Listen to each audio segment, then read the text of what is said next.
ہی اچھا ہے۔ چنانچہ آزادی سے قبل بے شمار دنوں اور لاتعداد راتوں کے اندر ہندوستانیوں نے اپنی ہزاروں ماؤں کو بھی اولاد ہوتے دیکھا، معصوم سے پھولوں کو گولیوں سے چھلنی ہوتے دیکھا، بہنوں کو بیوہ ہوتے دیکھا، حسین دوشیزاؤں اور بیٹیوں کو پھوٹا کٹورا لے کر دفتر کی بھیک مانگتے دیکھا، اور غریب ہندوستانیوں پر ظلم و ستم کے اپہار گرتے دیکھا، جن کو سن کر اور پڑھ کر آج بھی کلیجہ منہ کو آنے لگتا ہے۔ ننھے منھے معصوم فرشتوں کو بھوک اور پیاس سے روتے اور بلکتے دیکھا۔ باہر سپوتوں کی کڑی قربانیاں رنگ لائی، ان تاریک اور غلیظ راتوں کی صبح ہوئی، دین کا فرحت بخش اجالا پھیلا، وہ اندھیرا ختم ہوا جو 250 سال کے عرصے پر محیط تھا۔ الغرض ہم نے اس پیارے وطن کو آزادی کے لیے، اس پیارے وطن کو آزادی دلانے کے لیے جو قربانیاں پیش کی ہے، اس مختصر سے وقت کے اندر ان کا بیان کرنا مشکل ہی نہیں بلکہ ناممکن اور محال ہے۔ شاعر کہتا ہے، طویل عمر درکار ہے ان کے پڑھنے کے لیے، طویل عمر۔ ہماری داستان کے اوراق مختصر نہیں ہے۔ انہی چند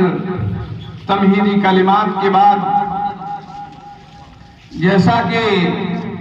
یہ ایک مسلمہ دستور چلا آ رہا ہے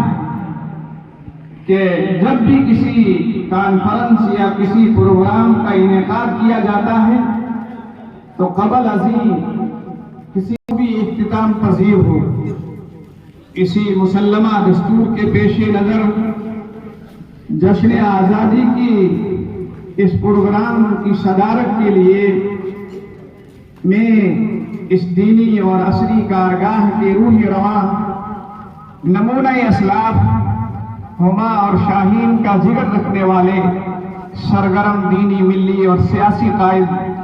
حضرت مولانا رحمت اللہ صاحب قاسمی قبلہ دامت برکاتہم کا نامی اسم گرامی پیش کرتا ہوں۔ بلا شبہ آپ کی شخصیت محتاج تعریف نہیں۔ اب ہم باضابطہ پروگرام کا آنے جا رہے ہیں۔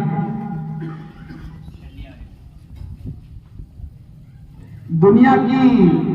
سب سے عظیم، سب سے مقدس، سب سے پاکیزہ اور پوتر کتاب، جس کے متعلق باری تعالیٰ نے خود فرمایا ہے، حدیث قدسی ہے،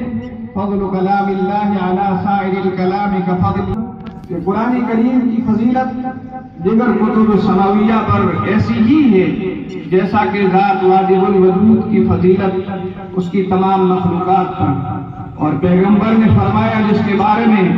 حرف من القرآن خیر من الدنیا وما فیہا، لہذا میں پروگرام کا آغاز قرآن کریم کی تلاوت سے کرنے کے لیے مدرسہ احیاءالعلوم بھاپ کے ہونہار طالب علم